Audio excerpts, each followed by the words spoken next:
Hello friends, are you NATA applicant? This video is for you, or even I will say this channel is for you.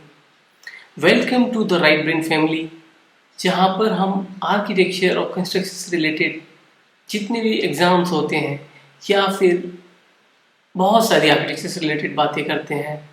तो इस video में specially आपके लिए नाटा exam के बारे में बात करूँगा मैं, क्योंकि नाटा का रजिस्ट्रेशन डेट थोड़ी सी एक्सटेंड हुई है और उसके बाद 2 एग्ज़ाम अभी बाकी हैं 2023 में।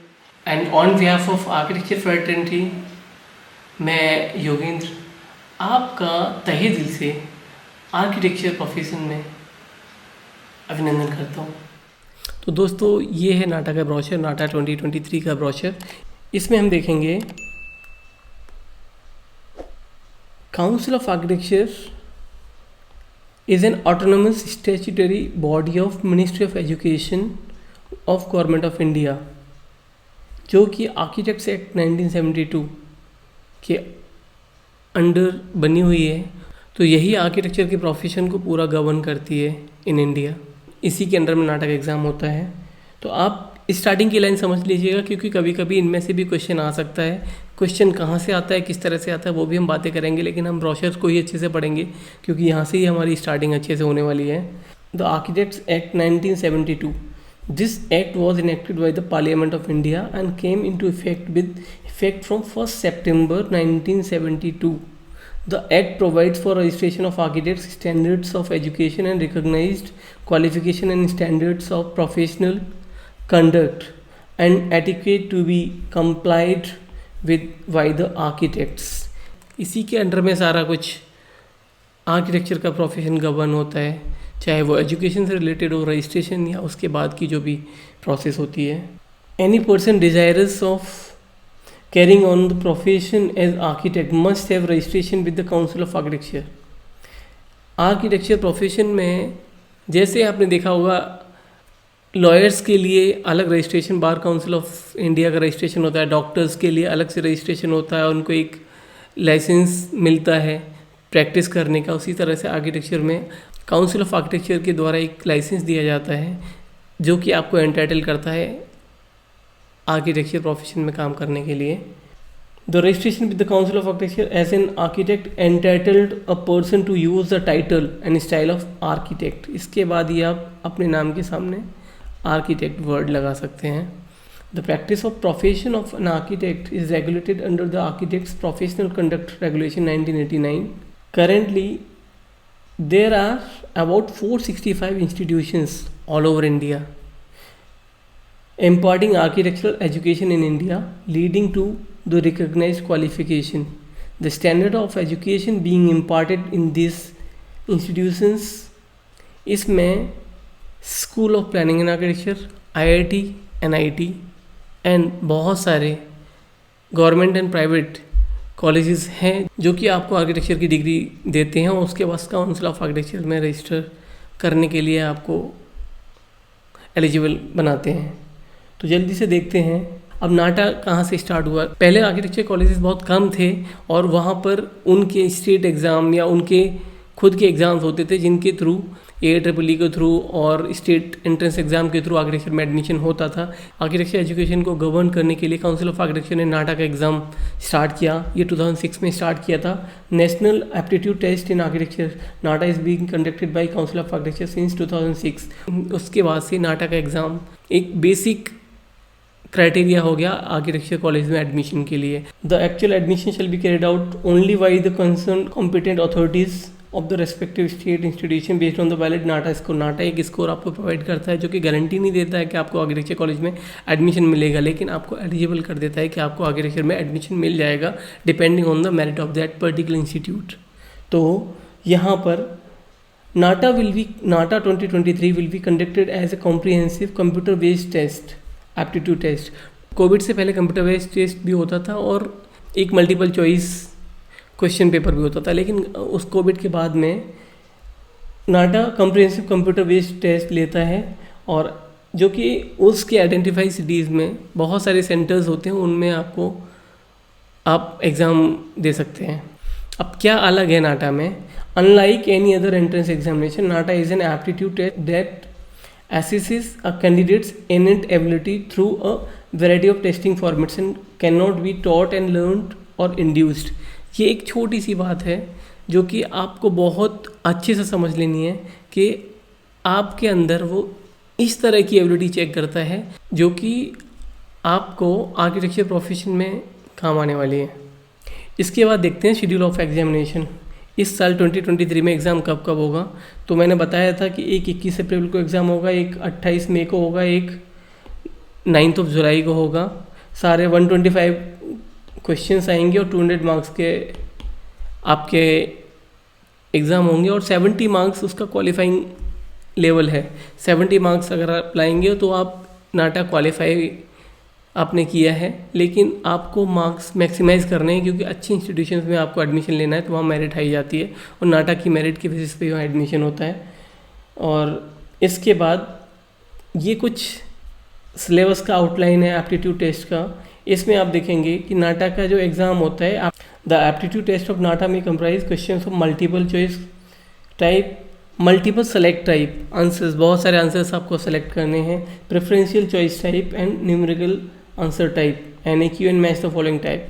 ये 5 तरह के क्वेश्चन आते हैं. मैं आपको और वीडियोस में कुछ प्रीवियस एग्ज़ाम्स के बारे में डिस्कस करूँगा, वहाँ पे आपको आइडिया लग जाएगा कि किस तरह के क्वेश्चंस आते हैं. और the question will carry 1 mark, 2 mark, 3 mark and 125 question have to be answered in 180 minutes. 3 घंटे आपको मिलेंगे. 3 घंटे में आपको 125 क्वेश्चन करने हैं. The medium of aptitude test will be essentially English. अभी हिंदी में नाटक एग्जाम नहीं होता है, ओनली इंग्लिश में होता है. तो इस तरह से देखेंगे, इसमें डायग्रामेटिक रीजनिंग आती है जो कि आपकी ability of logical reasoning using diagram and scenarios ये चेक करता है. तो डायग्रामेटिक रीजनिंग आपने बहुत सारे पहले भी किए होंगे, बहुत सारे अगर पहले एग्ज़ाम दिए होंगे तो वहाँ पे आपने डायग्रामेटिक रीजनिंग इस तरह की होगी. Numerical reasoning test mathematical ability through simple problems. अगर आपने 12th करके आ रहा है तो मुझे लगता नहीं है कि ये वाला पार्ट आपके लिए बहुत मुश्किल होने वाला है, बहुत सिंपल क्वेश्चंस होते हैं. और एक verbal reasoning assesses the ability to assess the verbal logic. Inductive reasoning test the ability to see the patterns and analyse given data. क्योंकि आर्किटेक्चर में अभी तो ड्राइंग का एग्ज़ाम नहीं हो रहा है, लेकिन पहले ड्राइंग का एग्ज़ाम होता था. तो अब आपको पैटर्न्स, उनमें बहुत सारी आर्किटेक्चरल वोकेबलरी यूज़ करेंगे, वो उसको भी आप समझेंगे आगे चल के, उसको भी पढ़ लीजिएगा क्योंकि वो भी क्वेश्चंस आते हैं इसमें. Situational judgement test problem solving ability. Logical reasoning आएगी to recognise pattern, sequence, relationship between shapes and imagery. और abstract reasoning will assess general knowledge, ability to utilise knowledge in new situation. The question could be asked in various topics that assess candidates basic concepts in mathematics, physics, geometry, language interpretation, elements in principle of design, aesthetic sensitivity, color theory. ये सारे topics धीरे धीरे मैं और भी videos बनाऊंगा, उनमें आपको दिखाऊंगा कि ये topic principle of design, aesthetic sensitivity, colour theory, lateral thinking and logical reasoning, visual perception, cognitive and graphics and imagery and building anatomy and architectural vocabulary, basic techniques of building construction. ये सारे topics architecture से related हैं जो कि आपको बहुत सारी books available हैं मार्केट में, वहाँ से भी देख सकते हैं. अदरवाइज बेसिक बुक्स मैं बताऊँगा जहाँ से कि आपको ये सब चीज़ें मिल सकती हैं. और इसके बाद कौन नाटक एग्ज़ाम दे सकता है. तो नाटक एग्ज़ाम के लिए एलिजिबिलिटी है 10+2 examination with physics, chemistry, PCM होना चाहिए आपके पास 10+2 में. तो आप नाटक एग्ज़ाम के लिए एलिजिबल होते हैं और आर्किटेक्चर प्रोफेशन को ज्वाइन करने के लिए भी. और या फिर 10+3 डिप्लोमा मैथमेटिक्स मीन्स जिन्होंने 10+2 PCM के साथ किया हुआ है, 10+3 डिप्लोमा विद मैथमेटिक्स है, जो कर चुके हैं वो भी एलिजिबल हैं, या जो अपीयरिंग है फाइनल ईयर में हैं उनके, वो भी नाटक का इस साल का एग्ज़ाम दे सकते हैं या किसी भी साल का अपीयरिंग भी दे सकते हैं. और qualifying in NATA does not constitute a right or guarantee in favor of the candidate for admission to any architecture college unless the candidate has fulfilled all the prescribed requirements specified by the respective competent authority in compliance with the eligibility criteria laid down by the council. ये बहुत important point है. नाटा का score आपको किसी भी तरह की guarantee नहीं देता, लेकिन हाँ आपको प्रायोरिटी दी जाएगी। और बैचलर ऑफ आर्किटेक्चर का जो कोर्स है वो 5 साल का होता है। जितने भी बैचलर कोर्स होते हैं वो 3 या 4 साल के होते हैं, लेकिन प्रोफेशनल कोर्स है तो इसमें इंटर्नशिप भी काउंट होती है, तो 5 साल का हो जाता है टोटल। और अगर आपने डिप्लोमा भी किया हुआ है तो आपको फिर भी फर्स्ट ईयर में एडमिशन मिलेगा, तो आपको 5 साल पूरे करने हैं। तो वहाँ पे इस तरह का कोई रिलैक्सेशन नहीं दिया जाता है जैसे सिविल अदर ब्रांचेज हैं वहाँ पे दिया जाता है। इसके बाद में एप्लीकेशन प्रोसीजर है, ये बहुत सिंपल है और 3 एग्ज़ाम होते हैं, तो उनमें से बेस्ट 2, अगर आपने 2 एग्ज़ाम अटेम्प्ट किए हैं तो बेस्ट 2 का स्कोर काउंट किया जाएगा। अगर आपने 3 एग्ज़ाम पूरे 3 दिए हुए हैं तो उनका जो एवरेज होगा वो आपका स्कोर माना जाता है। अगर आपने 1 अटेम्प्ट किया है तो जो आपका स्कोर होगा वो काउंट करेंगे। तो इस तरह से ये नाटा के एग्ज़ाम के लिए फ़ी स्ट्रक्चर है, मेल फीमेल दोनों के लिए अलग अलग है। और इसमें देखेंगे कि आप एक एग्ज़ाम देना चाहते हैं तो आपको 2,000 रुपये फ़ीस लगेगी। वहीं आप कोई 2 एग्ज़ाम देना चाहते हैं तो एक साथ रजिस्ट्रेशन करा के आप 4,000 रुपीज़ दे सकते हैं। और तीनों टेस्ट आपको देने हैं तो 5,400 रुपीज़ और 4,000 फॉर फीमेल 4,050। इस तरह से आप फ़ी डिपॉजिट कर सकते हैं, या फिर क्योंकि रजिस्ट्रेशन हर बार होगा उनमें ही फ़ीस एडजस्ट करते रहेंगे। तो ये था पूरा नाटा के बारे में। इस वीडियो के बाद में मैं बहुत सारे जो टॉपिक्स यहाँ पे कवर हुए हैं उनको मैं ट्राई करूँगा कि कवर करूँ, और बहुत सारे रिसोर्सेज बुक्स हैं उनके बारे में बात करूँगा, और जो प्रीवियस ईयर्स के क्वेश्चन पेपर्स हैं उनको भी मैं ट्राई करूँगा कि यहाँ पे कुछ सॉल्व करूँ, जिससे कि आपको एक आइडिया लगे कि उन क्वेश्चन पेपर को किस तरह से सॉल्व करें और अपने जो मार्क्स हैं उनको इम्प्रूव कर सकते हैं। तो चलिए मिलते हैं नेक्स्ट वीडियो में, जब तक के लिए धन्यवाद।